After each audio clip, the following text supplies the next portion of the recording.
Por que você ainda fica nessa relação? Existe um momento silencioso e ao mesmo tempo tenebroso em muitos relacionamentos. Um momento em que a relação já acabou, mas ninguém foi embora. Vocês ainda se falam, ainda se encontram, ainda dizem que estão juntos, mas lá dentro alguma coisa já terminou.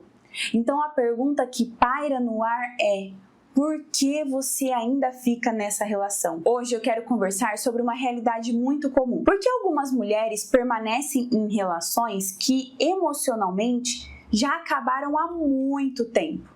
E muitas vezes não é falta de inteligência, não é fraqueza dessa mulher. Na verdade, são mecanismos emocionais profundos que fazem a pessoa permanecer mesmo quando já sente que aquela relação não é mais um lugar seguro. E esses dois mecanismos são muito comuns: a ferida da rejeição e a ferida do abandono. Relacionamentos raramente acabam de uma vez. Eles acabam por dentro primeiro. A admiração diminui, a leveza desaparece, a conexão emocional enfraquece totalmente. E no lugar disso surgem coisas como tensão, cansaço emocional, cuidado excessivo para evitar conflitos. E mesmo percebendo tudo isso, muitas pessoas ainda continuam no relacionamento. E não é porque não enxergam essas coisas, é porque ir embora dói. E ficar no relacionamento gera um alívio momentâneo. E é aqui que entram algumas feridas emocionais. Porque assim, às vezes a relação já terminou, mas a ferida emocional ainda está ali tentando sobreviver. A ferida da rejeição, por exemplo, cria uma sensação profunda na pessoa de que eu não sou o suficiente. Então a pessoa passa a viver tentando provar valor para o outro, ela se adapta, ela diminui as próprias necessidades, tolera mais do que deveria, não porque ela ama demais, mas porque ela tem medo de não ser escolhida novamente. Então sair da relação não significa apenas terminar, significa enfrentar uma pergunta dolorosa: será que eu não fui o suficiente? Quando na verdade está tudo bem se você não foi, porque você não foi suficiente para aquela relação, mas com certeza haverá uma relação que você será muito mais do que suficiente. Já a ferida do abandono, ela cria um outro tipo de medo, perceba se você se encaixa. O medo de ficar sozinha. Então a pessoa começa a acreditar em frases como: ai, talvez seja melhor estar com ele, ai, todo relacionamento tem problema, talvez eu esteja exigindo demais. E sem perceber, a pessoa vai diminuindo a própria vida para caber dentro daquela relação. Você se identificou? Você tem medo de ficar sozinha? Agora presta atenção nessa informação muito importante que eu vou te contar. Algo que o Freud, psicanalista, ele descobriu e que faz todo sentido. Eu acredito nisso. Depois você me conta aqui nos comentários se para você também faz sentido. O Freud observou algo muito importante quando ele estudou o inconsciente. Ele disse que a experiência emocional, mental e até física do ser humano estão profundamente conectadas, ou seja, muitas vezes nós não reagimos apenas sobre algo presente, nós reagimos em relação a experiências emocionais que ainda não foram integradas dentro de nós. Existe uma ideia muito interessante que o Freud trouxe para nós em relação a isso.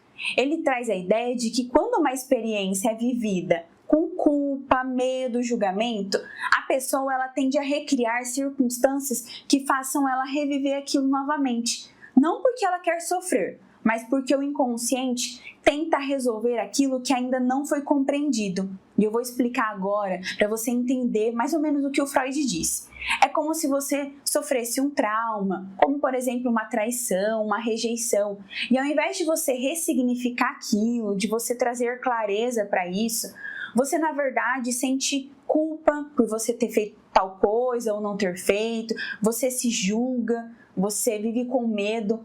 E aí você não consegue curar aquilo, você não cura essa ferida emocional e ela fica ali, voltando com várias coisas da vida. Então você entra num relacionamento atrás do outro com uma pessoa que te trai, porque você não conseguiu curar a ferida emocional, por exemplo, da traição. Eu já falei em outros vídeos sobre as 5 feridas emocionais. Então, às vezes, a pergunta não é assim: por que você ama essa pessoa? Por que você está com ela? Na verdade, a pergunta é: que parte sua tem medo de ir embora? O que está acontecendo com você? Porque quando uma relação já acabou emocionalmente, mas você continua ali, quase sempre não é amor que está mantendo você. É alguma ferida emocional, é um medo de ficar sozinha, medo do julgamento. E agora eu quero te propor uma coisa bem simples, um exercício. Responda essas perguntas. Então pensa, reflita, não sai respondendo assim do nada. Então presta atenção, agora na parte do vídeo que eu quero que você realmente preste atenção no que eu vou falar. A primeira pergunta: se você tivesse clareza ou tivesse certeza absoluta de que ficaria muito bem sozinha, você ainda escolheria estar nessa relação? Pensa bem, hein? Será que você ainda estaria nessa relação se você tivesse certeza que você ficaria muito bem sozinha? A segunda pergunta: quando você pensa em terminar, o que mais dói? Dói perder a pessoa ou dói enfrentar o vazio que vai ficar depois? Essas respostas, elas dizem muito sobre o que realmente está te prendendo. Curar feridas emocionais não é apenas entender o passado, é parar de tomar decisões que continuam ferindo o seu futuro. Se você percebe que existem feridas emocionais influenciando suas decisões, saiba que isso não precisa continuar assim. Eu criei uma mentoria justamente para ajudar mulheres a entenderem e trabalharem essas feridas emocionais, a desenvolverem mais clareza emocional e a aprenderem a tomar decisões importantes da vida com mais consciência, com mais assertividade. Porque muitas vezes o custo de não olhar para isso é muito alto. Você perde tempo, você entra em relacionamentos que repetem padrões. Você tem impacto na sua saúde emocional e até na sua saúde física. Por isso, na mentoria Direito de Ser, você tem acesso a aulas completas sobre criança interior, feridas emocionais, tudo para você assistir no seu tempo. E você também tem acesso a mim para acompanhar você no seu processo individual. Se você sente que está pronta para começar a fazer escolhas mais conscientes na sua vida, o link está aqui na descrição do vídeo. E antes de finalizar o vídeo, eu quero te contar algo importante sobre crescimento emocional. Às vezes nós precisamos reviver certos padrões até que a gente tenha coragem para mudar. E se você está em um relacionamento que já terminou por dentro e ele, olha, não está voltando a viver, entenda que permanecer nesse relacionamento vai só te fazer mal. Relacionamento saudável não é permanência por medo, é permanência por escolha. Se for para alguém ficar na sua vida, que esteja ali porque ainda existe escolha, respeito, não porque você tem medo de ir embora. Se esse vídeo fez você perceber que algumas decisões da sua vida podem estar sendo guiadas mais por medo do que por escolhas conscientes, continua por aqui. Aqui eu falo sobre identidade e decisões importantes da vida. E lembre-se, você tem o direito de ser inteira nas suas escolhas. Decisões importantes exigem o quê? Estrutura emocional. E eu estou aqui para te ajudar exatamente nisso. Um beijo e te espero no próximo vídeo.